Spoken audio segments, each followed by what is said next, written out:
Okay, another day, another non-ideal first cut gambit. What I'm dealing with today is a hot, humid day with a round of thunderstorms that's supposed to move in later in the day. But then a 2-day stretch after this with good temperatures, good sun, and tomorrow gusty winds up to 30, 40 miles an hour all day and even tomorrow night. So rather than wait and try to knock down sopping wet hay first thing in the morning, I'm gonna get it knocked down today. I am gonna spread it out because I found that helps before a rain. But let freshly green stuff get rained on today and then work like heck the next 2 days to get it in. That's my plan. And it's just going to be the other half of the field down there. So another small batch.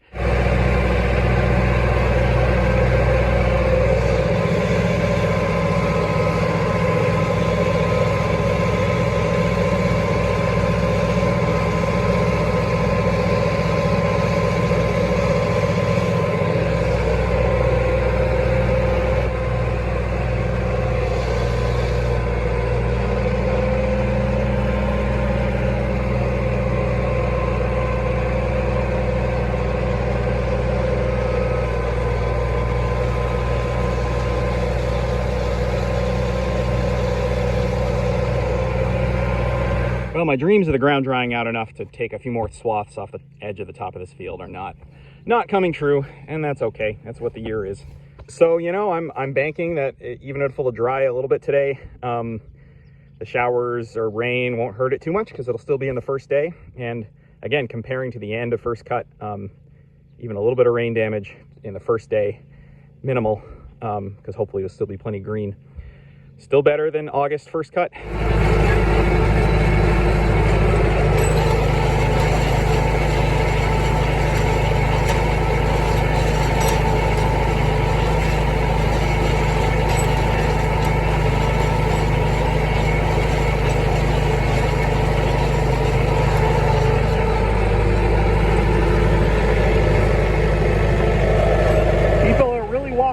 What kind of rain is going to hit us later.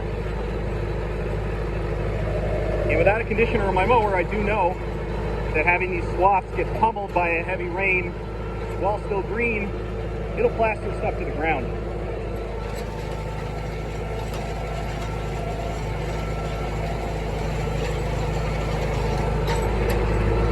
And it's been a couple hours, so I want a bit more of a uniform dry down rather than letting these swaths sit and let the whole top get crispy and have that see the rain. This way everything will just dry down a little bit and then hopefully not see too much rain.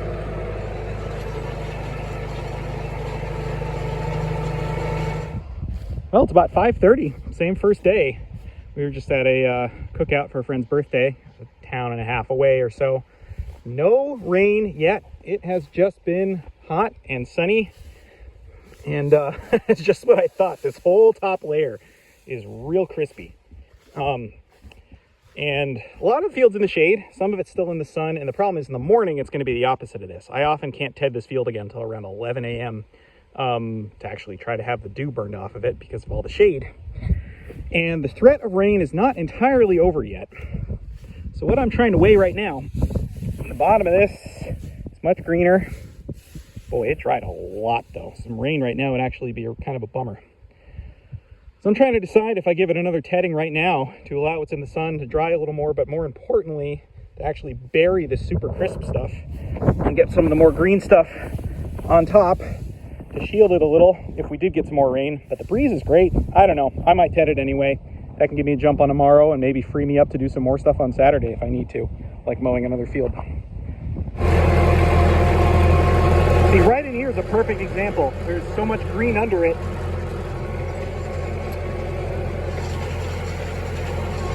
And I'm going in it faster. Here, I'm just sort of fluffing it up, mixing that up. It's supposed to have a nice breeze tonight, so if we don't get rain, it'll dry that much more. And if we do get rain, it'll be this greener material that takes the brunt of it. I mean, if we get poured on, it's not going to matter. But this stuff, you know, the rain was supposed to move in like 3 o'clock and just never did. I don't know. I do a lot of rationalizing, but I've thought about this again and again over the years. And in times like this, it feels like a win-win to keep the material moving. And that way, if you don't get rain, it'll dry a bit more. And if you do get rain, like I said, the greener stuff shields it. And I mean, honestly, even with the evening dew, the drier stuff being pushed to the bottom will start to green up a little just from the ground moisture. so it's a way to kind of buffer it.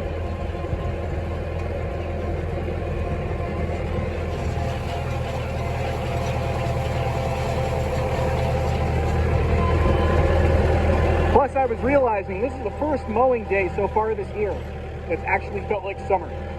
We've had some hot days, but none of the mowing days. They've all been cool, cloudy, chance of rain. Well, chance of rain today anyway, but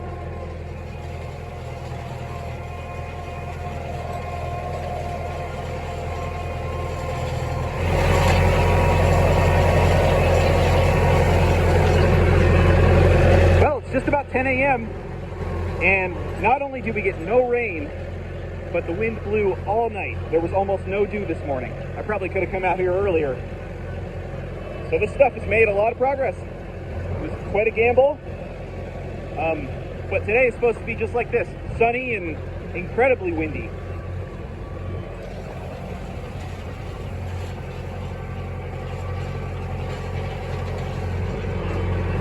So I'm going to try and see if this can be the last tedding, and then I rake it after lunch and really let the wind blow through it. Hopefully it all won't blow out of the field. There's still definitely clumps of green in it. It's thick. So I'm still just in high range first gear with the RPMs a bit lower, just to thoroughly fluff it. And that is a hay devil. I didn't film in time. It started right there. Oh boy.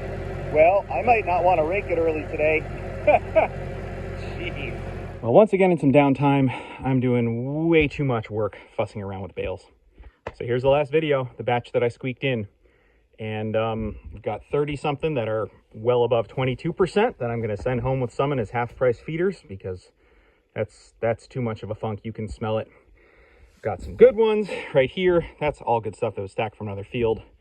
That corner back there is stuff that is anywhere from the high teens to maybe up to 22%.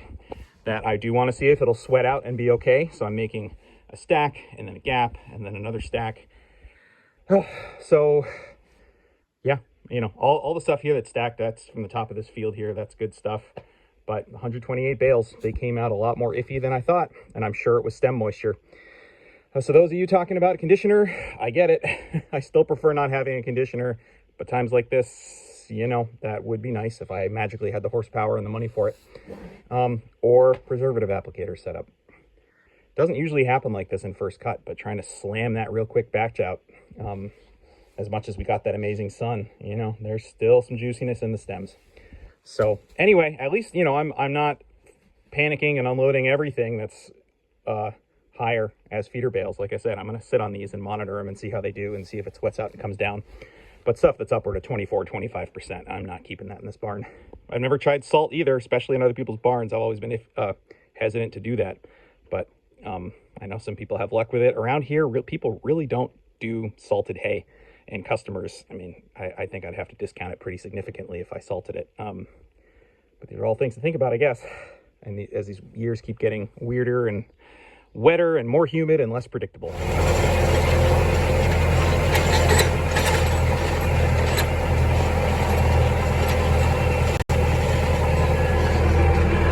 About 1 o'clock, just giving this another flooperoo, higher gear, low RPM. If it wasn't so darn windy today, I'd probably be raking it right now. But you can see further up into the field, all these spots. It looks like somebody airdropped a roller bar rake for about 10 feet in all these different areas where there's just a roll of hay from the wind.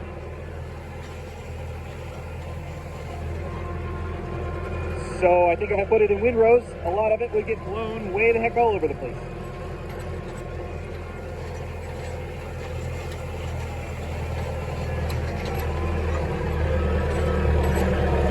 And yeah, after what I'm discovering in the barn from that last batch, I know this is very different weather. I think this stuff's going to make it there no problem, but just giving it that extra little bit because I am tired of iffy hay, and with my back being a mess, I need to be in the territory of making hay that I can sell off the wagon or put it in the barn and not have to touch it again until it leaves. Well, I checked and flipped and replaced a couple blades on the mower because it looks like we're headed to Natural Roots to mow some of their nice sandy river bottom soil tomorrow, that is. So we're gonna see how the forecast holds, talk to David extensively, and we'll maybe risk the chance of showers or rain tomorrow night by knocking it down tomorrow in between things here to try to get a jump on Tuesday. Anyway, it's gotten weirdly cloudy, but radar's totally clear, forecast is clear, wind is still good. It's almost 4 o'clock, so I'm gonna go knock this up in Windrows and call it a day.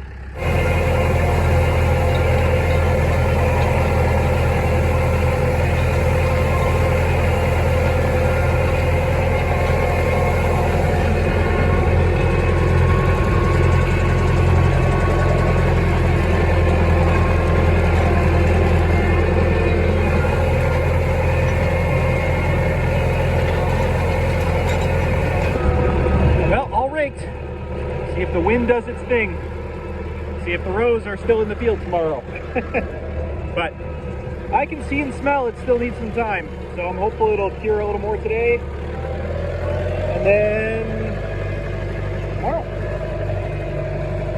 All right, it is Saturday morning. Beautiful sunny day so far. And it's about 9:30. I know I need till about 11 a.m. or so for the dew to really get off that field down there with all the shade lines. And other than a chance of some storms overnight, we've got a nice longer stretch coming up here, hopefully through Tuesday or Wednesday. So I'm gonna go a few miles away with this and start mowing the across the river fields at natural roots, just to get a jump on it. Try to give that a full 3.5 or 4 days of dry down with all the shade line and river humidity. Probably just gonna mow one of the fields and then come get a ride back here to Rake, and then go back and mow the other two and come back and bale this. I think that's my plan. Looks like a couple weeks of good growth after the fertilizer on the new field, which I've got a skirt past. Yeah, I guess you can't really see it well from here, but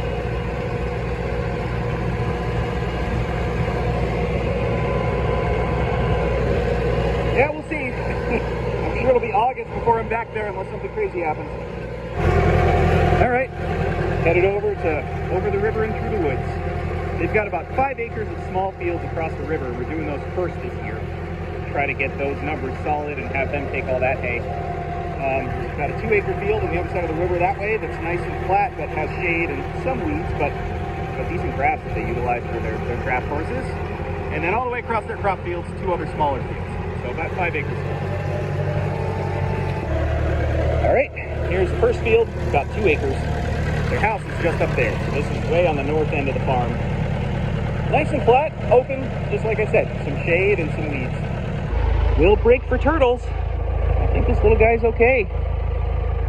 All right, I'm just gonna carry it out of the field. Well, I'm glad I saw that. This is one field where if I can mow middle out, I do. You kind of have to open up the outside to make some room.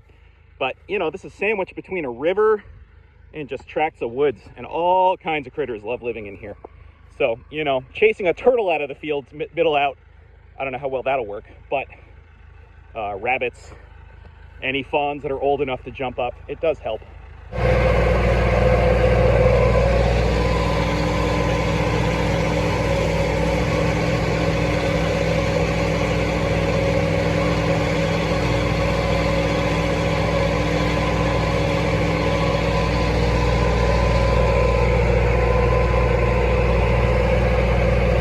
Good to have that first field knocked down. I'm gonna go get a ride back and re-rake the stuff for today. What a beautiful day. Almost 11:30. I think that field has got to be almost entirely in the shade by now. I mean, in the sun by now.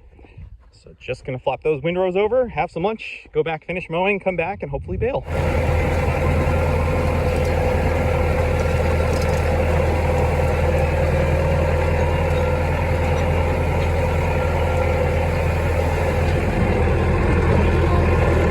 Stuff is perfect. I can tell just by the smell. It just smells completely sweet and dry, fully cured. It's not even going to need the couple hours I got to give it to go finish mowing, but gladly be patient. And that risky batch I did the last video, this bit here, that freed me up to have this piece be smaller, and then to do exactly what I'm doing right now, which is starting on natural roots while finishing this.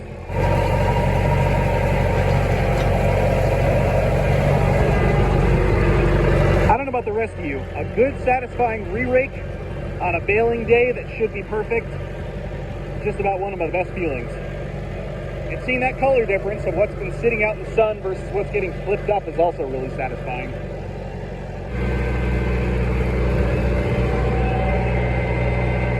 Okay, 165 and the tedder is here. I'm gonna go mow the other 2 fields that are about 3 acres between them. 2 smaller fields though. So I'm gonna see if I can knock those out in about an hour and a half, drop the mower, be well on my way back to the field by 2, see if I can get baling by 2:30. So here's where we harvested the straw a couple weeks ago. And I think I mentioned before, they do vegetable farming, but also they have chickens. So they do half-acre blocks that rotate between. They do winter rye in the vegetable fields at the end of the season. Do that for straw, but they interseed clover in it as well. So the clover starts coming up in the understory and then grows into some of the most prolific clover you've ever seen. And they graze the chickens on that, get eggs from the chickens, get fertilizer, till that in. There must be some other cover crop, I would imagine, and then those blocks become vegetables next year. And they've got this down to a science, and it looks beautiful as they do it. All right, here's the middle field. I'm going to pop to the farthest one and mow that first. There's some good clovers, some good finer grasses. The main weed that I see, I don't know if it's some kind of aster. I'm really not great. I know it's not noxious, and Dave has had it for years, and the horses just eat around it, it's fine. But that seems to be the main weed that pops up in these sandier soils here on these fields. So, but not much orchard grass in this field. It actually dries pretty quick with finer stems. Just got to go up through the woods and to the farther field, and then double back and hit this one on the way back.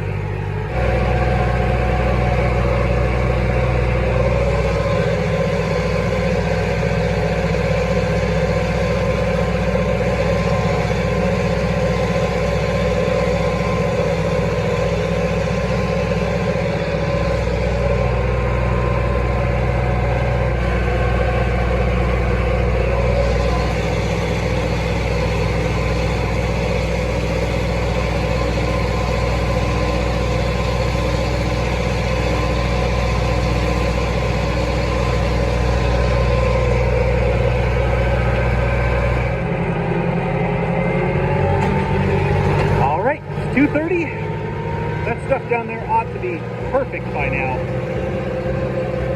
And yeah, we'll see if there's 150 bales there. I doubt I'm going to need all 3 wagons, but I staged an extra just in case. Plus, that ground gets a little weird and tippy in spots, so if I end up getting well over 150, there's a chance I'll put the stragglers on the last wagon anyway. We'll see. Oh, these are perfection, dare I say it. I'm going to go up even another couple cranks, but they are perfect.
Okay, 99 on there.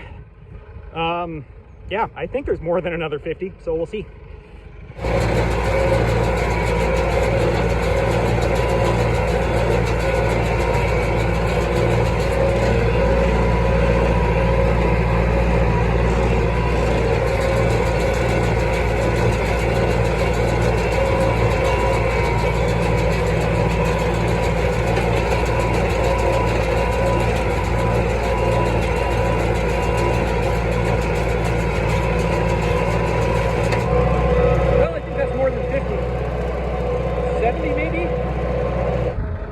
70 exactly. So 169 or 170 if you count the last one in the Baler.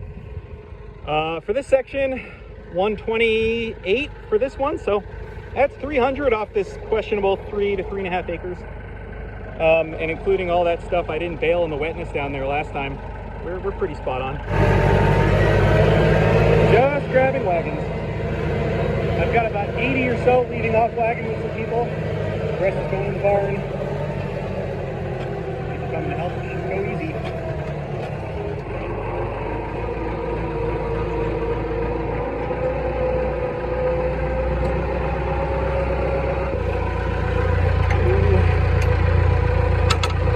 Tiny bit of extension. Okay, this one.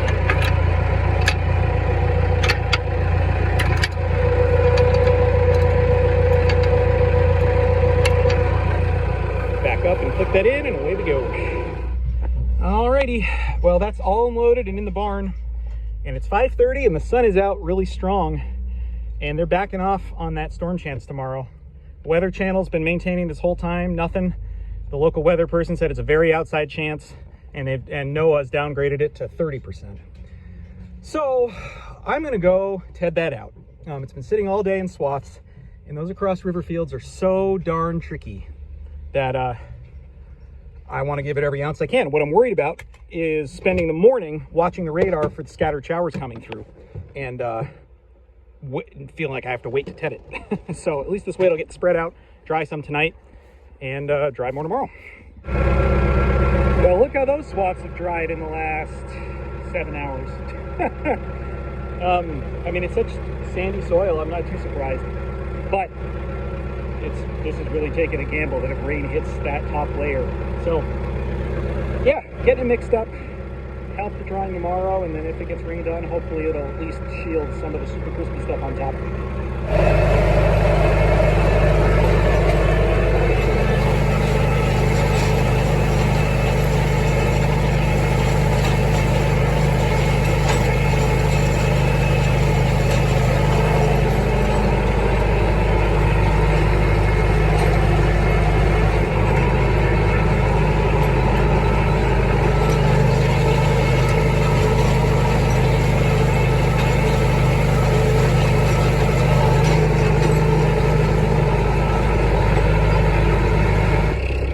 Drop the tedder here. This field gets the earliest sun, so as we play, I don't know if it'll be shower or rain roulette tomorrow or what, but if I start tedding anywhere, it's going to be here and then working my way north. So, well, I'm just taking the other crossing. Here's the big 6-acre field of theirs we do. There's some deer activity here. Yeah, there's a lot more orchard grass in this, and it is starting to go. But what can you do in years like this? Hopefully get on that next. There's a lot of other non-orchard grass in there too, so. Any